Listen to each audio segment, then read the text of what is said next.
लोग उपहास करेंगे, न मत सुनना, ये संसार के रजोगुणी लोग नहीं जानते हैं। बातुल भूत विवश मतवारे, ये ते नहीं बोले बचन विचारे, तिनकर कहा सुने नहीं काना।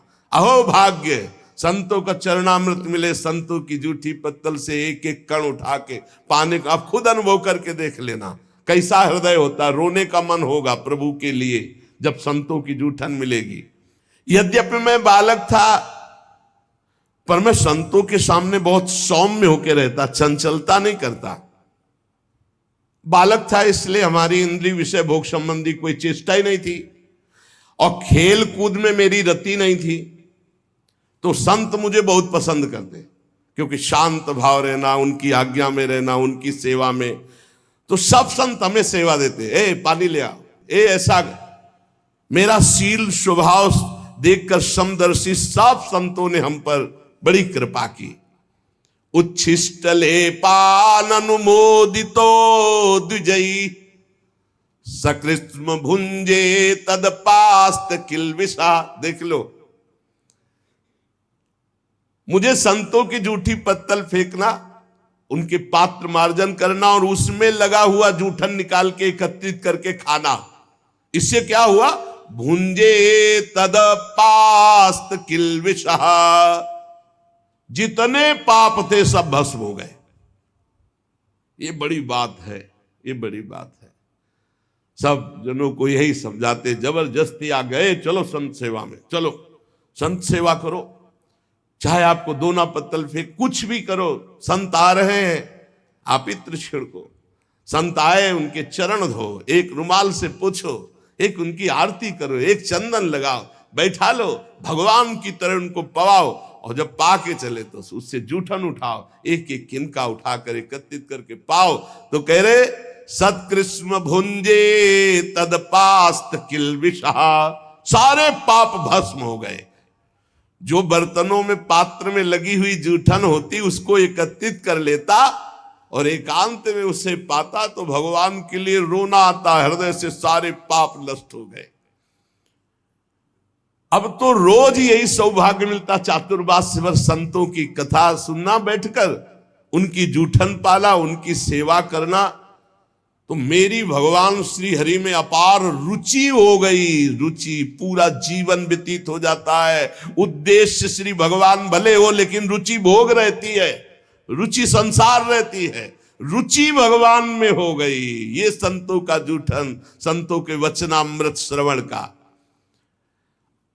प्यारे व्यास जी, संतों के संग में जब भगवान की लीला कथा होती तो मैं एकाग्रता पूर्वक सुनता और रोता, क्योंकि हृदय पवित्र हो रहा है।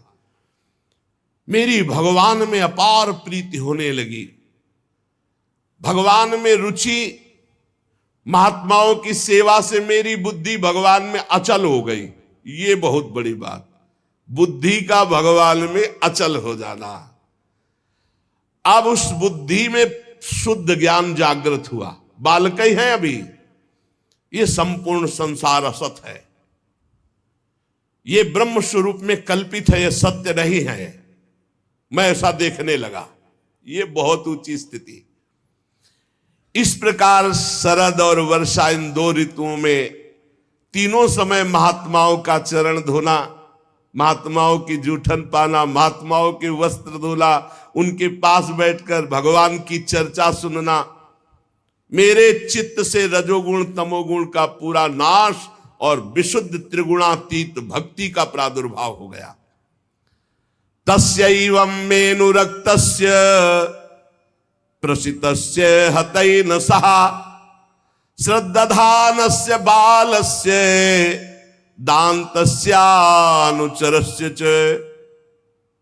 मेरा संतों में बड़ा अनुराग हो गया, बड़ी प्रीति हो गई।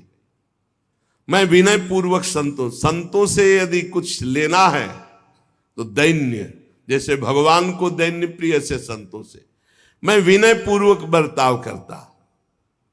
संत जन मेरी श्रद्धा, मेरा संयम, मेरी विनम्रता, आज्ञाकारिता, ये देख करके बहुत प्रसन्न हुए।